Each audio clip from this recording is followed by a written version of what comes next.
Testing 1 2 3, testing 1 2 3. Hello, this is Jordan, and this is your precious metals video market update. This is being recorded on the late evening of Thursday, October 3rd, 2019. And in this video, I'm going to update the prognosis for gold stocks as they endure the current correction. So starting off, I'm going to look at something outside of gold stocks, and that's gold and the real key intermarket relationship for the precious metals sector. This impacts everything. So this is gold divided by the S&P 500. If you follow my work, you know that I talk about this all the time, so you might be sick of it. But the reality is there has never been a major bull market in the precious metals sector without gold outperforming the stock market. Now, the only exception to that is 1985 through 1987, but that was because the US dollar was down roughly 50%. I mean, that was a dollar crash. So outside of that, gold is not going to have a major move and go through $2,000 an ounce unless it's clearly outperforming the S&P 500. And since the 2016 bottom, prices in precious metals, the metals and the stocks, they're higher, and they've stabilized at much higher levels in 2015 and 2016, but we have not seen that pattern of consistent higher highs. And that's because of this ratio, and gold has underperformed the S&P 500 even despite the good performance since that January 2016 bottom. Now, if we get a bear market in the U.S. stock market in a recession, even if it's not that severe, that will still force easier policy, which means you're more likely to have higher inflation at some point, and also it means lower rates and really reducing the cost of capital, and so negative real interest rates. And that's really what drives gold and precious metals. So in that scenario where you have a bear market and a recession in the U.S., capital moves out of U.S. stocks and into gold. And that is reflected by, or would be reflected by, a strong breakout in this ratio. Now, conversely, if the economy and the market strengthened and this expansion continued for a few more years, we probably wouldn't get any more rate cuts, and then we wouldn't see money moving into gold. It would remain in U.S. financial assets. I'm not predicting that's going to happen. I don't think that's going to happen, but it's important to also look at it from that angle. But anyway, getting to the ratio itself, it's still, in the big picture sense, we've probably put in a significant bottom, but it still hasn't quite broken out of that bottom. It closed today at 0.52. This is a weekly chart, so all these points are only weekly closes.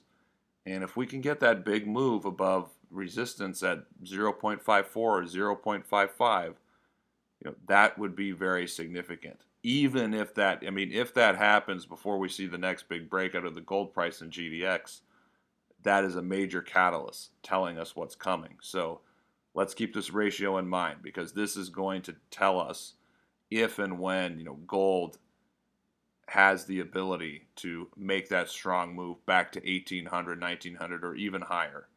Because without gold outperforming the S&P 500, the upside in precious metals will be limited. So moving on from that, finally getting to the gold stocks, we know that the gold stocks, and gold as well, are in a correction. And we expect this correction and then a consolidation after that. It's probably going to last into next year, 2020 at the earliest. Now, with respect to GDX, the gold stocks are facing significant long-term resistance. We already know that. But this index here, this is the daily line chart of the NYSE ARCA Gold Miners Index, symbol GDM. And GDM is the parent of GDX. So if you want to look at a history of GDX going back before the ETF, this is what it would look like. And the resistance that GDX has been trading around over the last couple months, one part of it dates back 25 years, and another level, the peak around 31 or 32, that dates back 14, 15 years. So the gold stocks were not just going to continue and break through that resistance without some kind of correction and consolidation first. And that's exactly what's happening. So we're getting the correction. If we're looking at GDM, the market closed at 760. The 200 and 400 day moving averages, the long-term moving averages, those are at 667 and 623. So the market is clearly correcting. It's lost that upside momentum. It's at significant multi-decade resistance in one case. And from where it is now, I mean, it's already corrected some, yet there's still huge distance between the market itself and its long-term moving averages. So, look, the bird's eye view here, the big picture, it's very encouraging because it looks like we're building the handle on some kind of a cup and handle pattern that you could say started in 2016. So that it's 3 years between the 2016 peak and the recent peak. And it's not always the case, but with cup and handle patterns, sometimes I generally find that the handle, after the cup is built, it can take the handle and the time to break out. It can be 1/3 or 1/4 of that period for the cup to develop. Now, that's not something that's actionable, but it's just something to keep in mind. And so, 1/3 would be 1 year, 1/4 would obviously be 8 or 9 months, whatever it is. So that's potentially how long this correction and consolidation could happen, at least to the point where the market is ready to take out that resistance. Now, let's zoom in on the short term a little bit for GDX and GDXJ. And here we have the daily bar charts, and they do go back 3 years. And what we want to look at is, where do we want to be buyers? Where is the strong support? And with respect to GDX, I mean, GDX, it closed at 27.25. Like, simply put, its support is at 25 and also 24. Its 200-day moving average is just a hair below 24 right now. If it were to fill that gap, I believe that gap fill, it would go just a hair under 24. So 24 and 25, those are the key support levels for GDX, and I do think they're going to be tested at some point, and we're probably going to get a bounce, a decent bounce, at least in the short term, out of that test. So if you want to be a buyer, look at that level, and then also for GDXJ,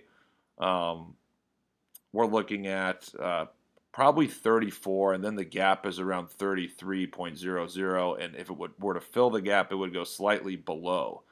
So keep these targets in mind. The sector is correcting. The correction is going to continue. But when we get down to these targets, that's when the evidence here and the technicals really favor the bulls. Obviously, we didn't really discuss gold that much. I still think more likely than not, gold is probably going to come down and test 1420 at least, probably even 1400. And with respect to fundamentals, that's something we're going to have to talk about in another video. I will say if we do get a cut in October, it's possible that we could rally a little bit back to the highs. That would be, if I'm wrong and there's a bullish scenario, I think that's what the bullish scenario would be.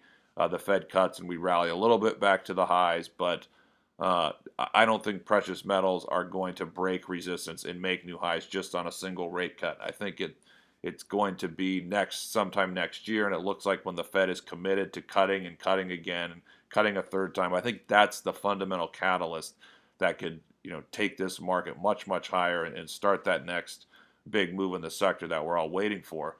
But for the time being, we're in a correction, and I think that's going to continue in a larger sense into next year. That's all for today in this video.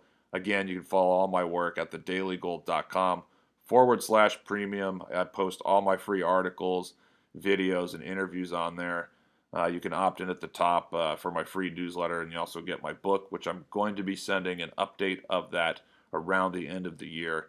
And check out my premium service. It's only $150 for 6 months. The focus is on market timing and stock selection. We want to get into the best stocks that have the most upside and get into them at the right time. We also use a disciplined approach in trimming positions and cutting losers. Thank you so much for watching this video, and I look forward to publishing another update for you in the days and weeks ahead.